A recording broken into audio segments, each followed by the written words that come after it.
Hey guys, Michael here. Today I'm bringing my second Skyrim build, my first modded build of my Skyrim builds. This one is a crazily good looking build, and I have the Swamp Knight and Argonian who's fierce, but very, very, very good looking. Anyway, this mod will consist an armor from the Immersive Armors mod, so you'll need to download that, but there's some other mods you could download if you wanted to, but I'll go on to those later. Now onto the backstory. The Swamp Knight originated from a very rural part of western Blackmarsh where there are only a handful of people. The tribe's aim was to have strong warriors, men or women. However, many people, including the Swamp Knight's dad, thought women shouldn't fight. Hoping to prove her dad wrong, she became a ruthless fighter and easily became the best in the village. Many scouts representing the Fighters Guild and the Jan Jalil came, but they did not pick her for one reason. She was a girl. She was easily better than the boys in the group, but sexism was rife in the area. This showed when the 13-year-olds of her brothers and sisters went out on something called walkabout. This was when they would go and live in the wild for a year on their own and try and survive. On her 14th birthday, she came back unsurprisingly perfectly well, whilst none of her brothers or sisters came back alive. After recruitment mysteriously ended, she decided enough was enough, and she headed to Gideon, where the Fighters Guild was based. On her way there, she met a sexist Argonian who was off to join the Fighters Guild. She challenged him to a duel to see who was better, and the knight killed the sexist lizard with one hit of her mace. She stole his invitation to the guild and joined. After many years in the guild, she found her job less and less challenging and wanted to find something new. One day in an inn inside Gideon, the tavern keeper there told her about a band of warriors in Skyrim who are named the Companions, who are different to the Fighters Guild. She set off a few days later on her 17th birthday as she left to join the Companions in Skyrim. Furthermore, you will need the alternate start mod and pick the option to arrive in the Solitude docks, as that's how you got to Skyrim. You travelled by boat from Blackmarsh all the way to Solitude, but if you want to, you can pick the one where you get shipwrecked, which is also a very good one, but either two, they're also very good. Now, in terms of mod compatibilities, a couple of mods you might consider downloading as well as the main one. First off, the mod you'll need to download is the Immersive Armors mod to get the Barbarian armor, which is so good looking on this character. I can't stress how happy I am with the aesthetic of this. But the other two mods you might consider downloading are the Moonlight Tales mod, which is an improved werewolf mod, which just improves the whole perk system of it. So, for example, there's new additional features, such as adjusting how the Ring of Hersing works and so on and so on. This is if you're going to stay as a werewolf after the companion quest line, but I'm not going to because it's sort of not very lore friendly.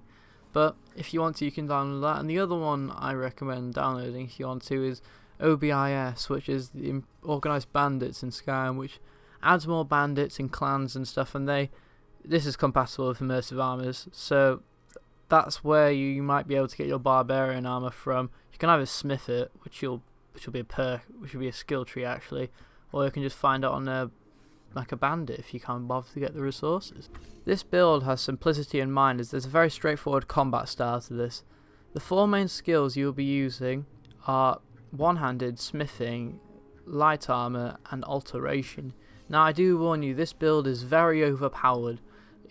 For me, it notched up an armor rating of just over 500, so if you're not into overpowered characters, this may not be the build for you. However, I would just suggest mixing and matching what type of weapons and armor you use.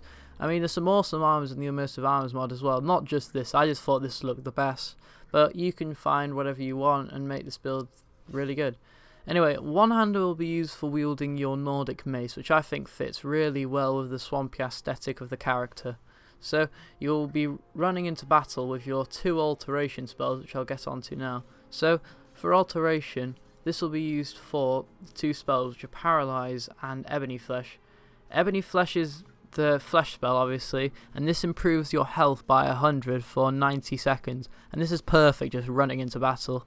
So what you'll do is you'll run into battle with your mace in your right hand and Ebony Flesh in your left, and you'll cast Ebony Flesh, and then you'll wield your Paralyze spell, and then you'll take out the most experienced enemy there and pick off all the smaller enemies, so then you have an advantage on the heavier enemy who doesn't have backup from his smaller enemies, if you get what I mean. And anyway, the next skill will be light armor, and light armor is used for your barbarian armor, which just looks so good on this character. I'm really happy with the pick. It's just it suits so well for a swampy character. I mean, she isn't necessarily going to wield Nord armor normally, but this is just really good. And finally, the last skill you'll be using is smithing, and smithing is used to upgrade your armor and weapons, obviously, but I only upgraded it to flawless on this because couldn't be bothered to do it to legendary, because when I saw the armor rating of over 500 just on flawless, I knew that if I upgraded any more, this build would become like the goddess of everything. So I stopped. But if you want to, just upgrade even more. And I got the Nordic mace up to about 80 something. I'm not sure exactly, but that was really good, and I'm really happy with how the weapons armor suited out in the end. In terms of stones, I'll be using the Lord Stone, which is probably the best stone in the game, and it can be used for a variety of different reasons, but the skills that come from this stone are the 50 additional armor ratings, which just makes this even more overpowered, and 25% magical resistance, which is good because you'll be fighting a lot of mages in the game, and you have magic yourself, so you know, it just makes you a better mage even though you're a battle mage at heart. Now finally, the last thing I want to touch up upon before I end this video is that you will be doing the Companions questline, as you are, it's the reason you're in Skyrim basically if you're role playing. And like I said earlier, I'm not going to turn into a werewolf for this build, but you can if you want to. It's just I don't think it's very lore friendly, because technically if Argonians were to be werewolves they would become crocodiles, but whatever. Anyway, that's it for this build. I hope you have enjoyed my first modded build.